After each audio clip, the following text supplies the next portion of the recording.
আল্লাহ পাক তার প্রতি রহম করুন যে আমার এই কথাগুলোকে অন্যের কাছে পৌঁছে দিবে। নবীজির ভাষণ। এরপর নবীজি বলছেন, জেনে রাখো নিশ্চয়ই তোমাদের পরস্পরের, মুসলিমদের পরস্পরের সম্পদ, পরস্পরের রক্ত, পরস্পরের এই যে জান মাল ইজ্জত, এগুলো একে অপরের জন্য হারাম। মুসলিমদের পরস্পরের রক্ত, পরস্পরের ইজ্জত সম্মান একে অপরের জন্য হারাম, এর হানি করা একে অপরের জন্য হারাম।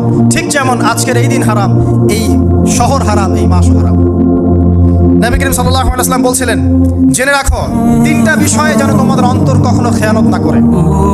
তিনটা বিষয়ে তোমাদের অন্তর যেন কখনো খেয়ানত না করে।